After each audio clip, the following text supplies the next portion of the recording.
If you want a happier family, create, refine, and retell the story of your family's positive moments and your ability to bounce back from the difficult ones.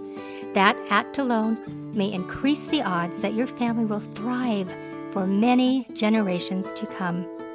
Bruce Feiler, The Family Stories That Bind Us. As a little girl, my mother always told stories to us about our ancestors.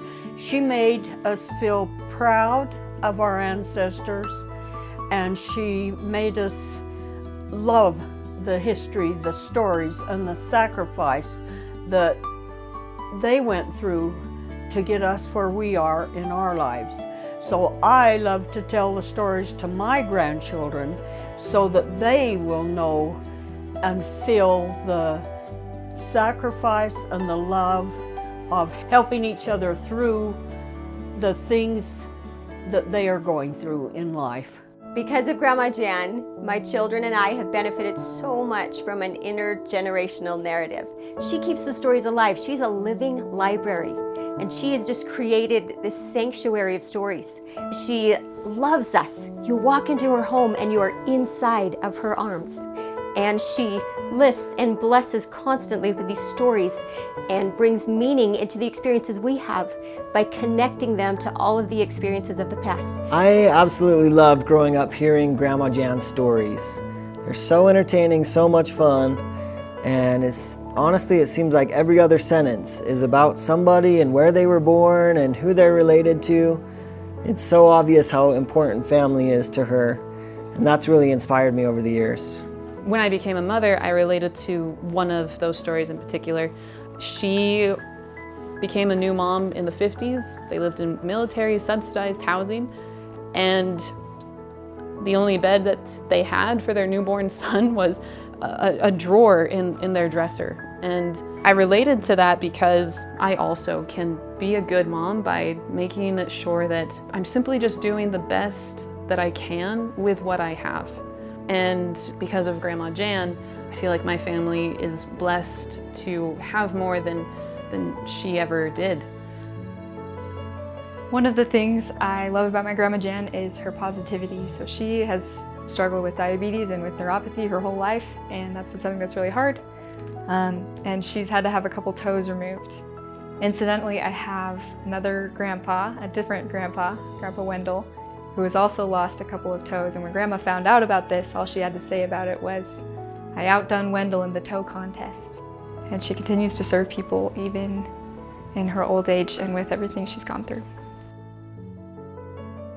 My favorite story of Grandma Jan was when she stole her family's car, took her friends from school, and went joyriding around town. Her neighbor came out and said, "Jan, you put that car back right now." Didn't you also run it into a ravine?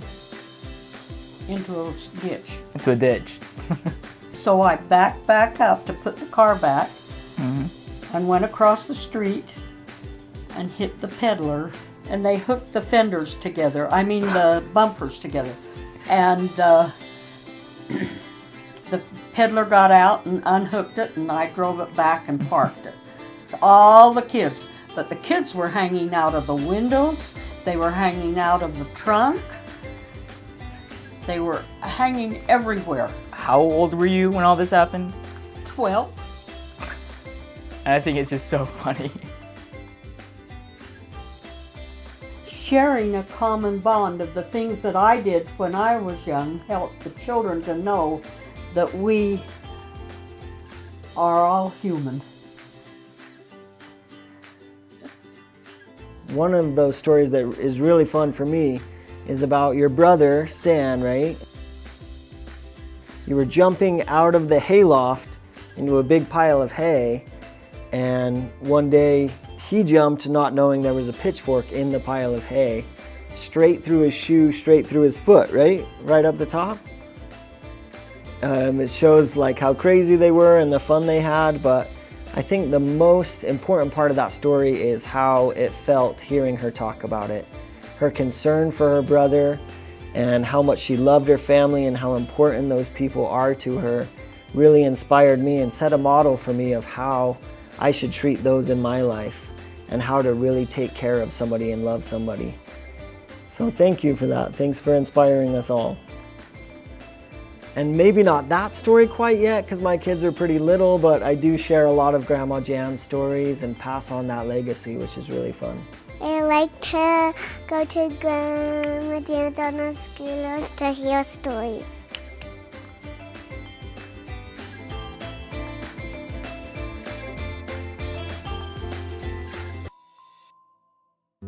Family stories have made an incredible impact on my life and the lives of my children.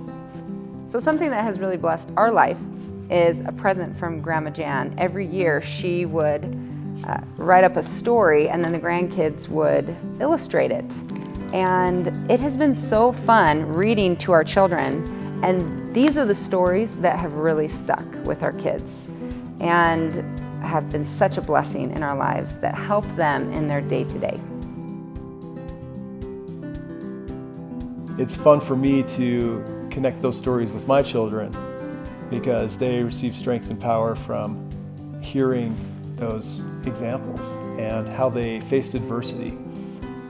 And there's so much adversity in the world today that gaining strength from our ancestors and our ancestors' stories is more important than ever. Hearing my grandma's stories makes me know her better. My ancestors' stories makes me know them better. And it's so critical to know that we belong to each other, that God placed us in this family. And it's so wonderful to hear these stories, to know each other better, and gives us a sense of belonging. I married into this family, and I am so lucky and feel so blessed to have this rich history that I can draw on and pass down to my posterity. Hearing her stories of her powerful women that she has in her life and now in my son's life and lineage is so inspiring to me. She has a grandmother who was an OB and kept this detailed list of every child she delivered that I've seen, so amazing. She has a mother who was a supervisor over tons of teachers and had this amazing career, and she herself raised 6 children while going back to school. She graduated from high school when she had 5 kids in the house. And I just love that not only do I have these examples of strong women and strong mothers in my life, but now my son has these strong role models who were passionate about education and passionate about their family and about making the world a better place that we can look to and gain strength from. So she and my grandpa got married right before the Korean War. They were shipped to Dugway, and in this area, they were in a small trailer. They had no shower, so my grandpa installed one over the toilet where they'd have to have 1 foot on either side of the toilet and be standing over it while they were showering. And I think that story shows to me how much they're willing to sacrifice for family. Grandma Jan was married for almost 70 years, and she told us plenty about the challenges and the good times that she had. She said marriage is like a roller coaster with highs and plenty of lows, but what she said inspired us and made us excited for our marriage.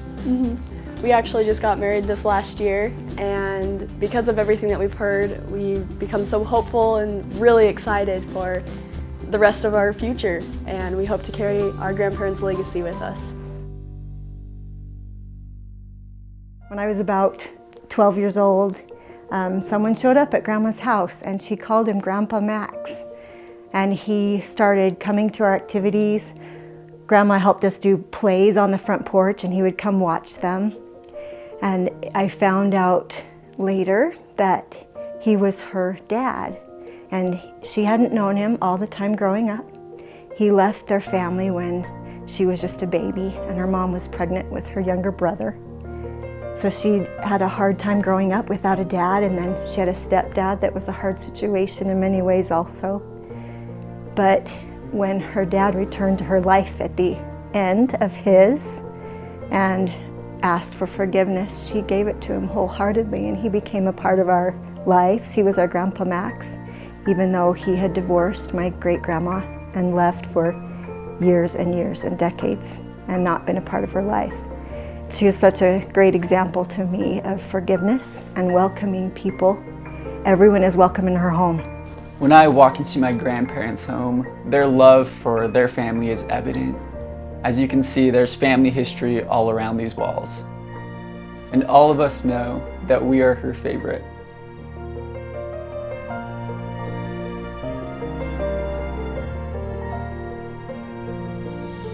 In the hall, there's a wedding wall of all her married posterity. It shows the importance of family to her. Everyone in the ward calls her Grandma Jan. It doesn't matter if she's related actually or not. She's everyone's grandma. But knowing that story about Grandpa Max and how much she suffered and then had to forgive has helped me so much to realize the importance of forgiveness and loving everyone and welcoming them into our home no matter what their story is. I love Grandma Jan so much. She's one of my very best friends.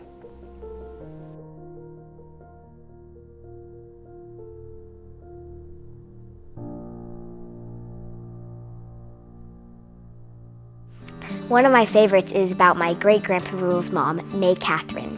She was getting ready for an activity one night and she bought this brand new blouse for it. She was walking up the stairs when she saw her little sister Clara wearing her new blouse.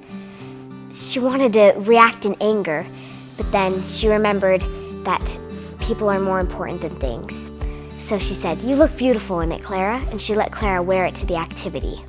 Not much time later, Clara got sick and ended up passing away. Whenever a family member takes something of mine without permission, I think of May Catherine and her story of Clara and her new blouse. And that makes me think that people are more important than things. That has come up so many times, that kind of love. That was teaching the kids the importance of loving each other. It has blessed our children immensely to be able to go and visit my family, to visit Spencer's family, and to hear the stories of our ancestors and to have the children remember them in times of doubt or times where they don't want to share or times where they are just needing that extra assistance. They remember these stories that they have heard, and it has blessed them with greater self-esteem and family connection and a desire to live that legacy of faith.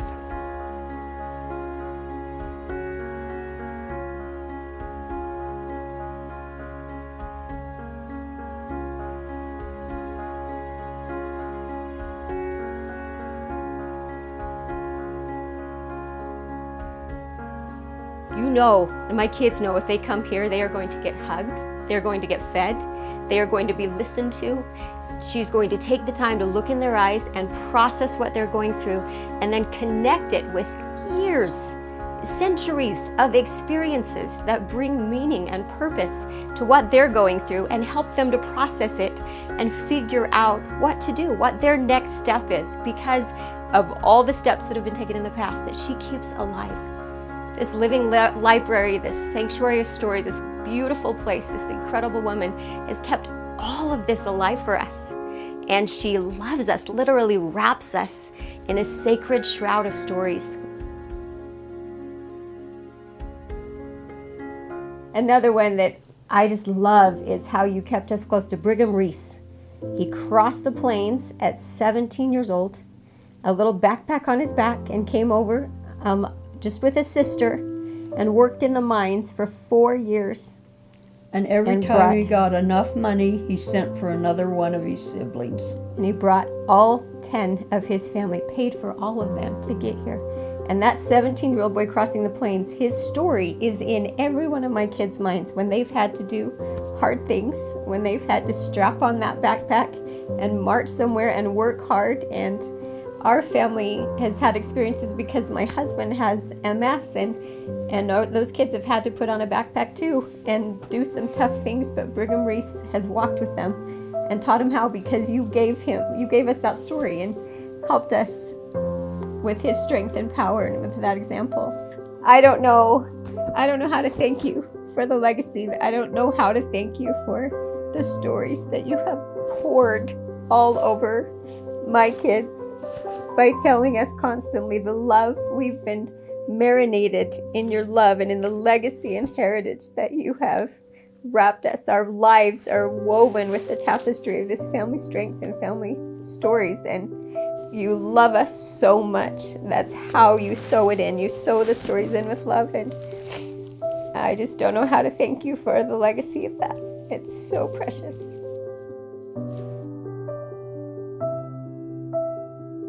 These beautiful family stories that have been generations coming to us, and as we pass them on, bind us to people that we will know and be with forever. And their influence can help them now as well as then. Yes, amen. And that's our great desire, is to have the eternal bond be strengthening them now and forever.